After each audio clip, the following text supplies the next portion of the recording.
Yeah.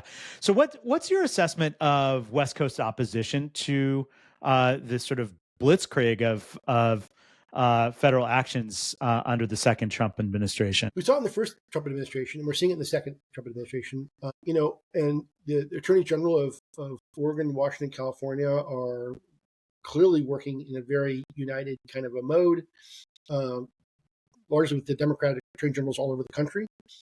But just last week we saw this West Coast Health Alliance appear, where the three governors agreed that in the wake of the Centers for Disease Control and Prevention, under the leadership of Robert Kennedy Jr., refusing to, authorize vaccines and to reversing all kinds of basic health advice that's been longstanding, creating a West Coast Health Alliance where we are saying to our residents, at least, we got you. Here's the advice. Here's how best to do this stuff. We're going to get vaccines out. That if we can't count on the federal government for help, for guidance, then we got to count on our governors and our states. And it is unfortunate that's where we are, but I'm really glad to see our governors come together and with a unified voice that people can trust. Yeah, it certainly is an interesting development. I mean, do you regard it as kind of a made for media announcement, or is there something really substantive there? And what will indicate to you and to the public that efforts like the West Coast Health Alliance are to be taken very, very seriously? Well, public perception is reality in many ways. I mean, yes, it's made for media. That's so that it gets out to the public that there are alternatives. That there are other voices that you can trust.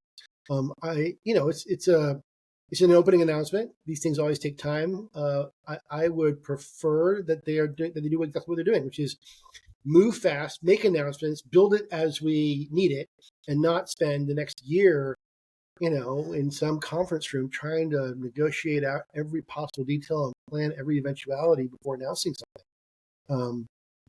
The world is moving very fast, Jeff, in part because Donald Trump doesn't care about planning. He doesn't care about unintended consequences. His administration doesn't care about who they hurt along the way. So they're moving very fast and breaking things, as they would say in Silicon Valley.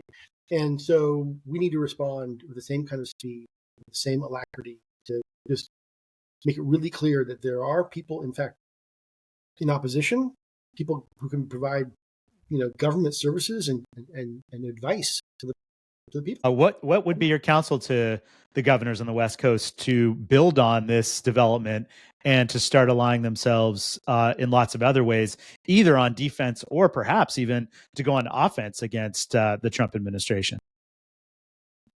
Well, I'll start by saying I'm a political guy and not a policy guy. I'm a hack, not a wonk, as they say. Hacks are people who tend to be wonks.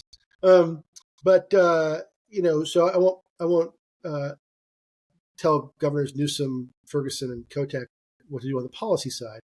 I do know, though, that again, perception is reality, and people need to see that their government is capable of doing something and able to coordinate, communicate, again, provide good advice, and where possible, continue to provide services.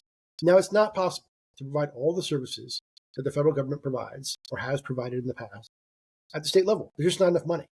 You think about how much you pay in taxes to the federal level and how much you pay in taxes to the state level. So we all pay a lot less in state taxes than we do federal taxes.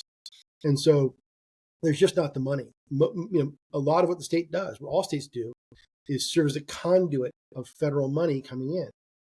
And if they're going to just pull the plug on some of that federal funding, those are just shortfalls. That said, when you're talking about state government, county government, local government, they're closer to the people. They can see the problems. They can react nimbly if they're willing to do so. And a lot of times right now, we need to sort of recognize that what we have to do is act fast, be nimble, set aside perhaps some of our long-standing desire to plan and negotiate and sort things out over time and just react as fast as the Trump administration is acting.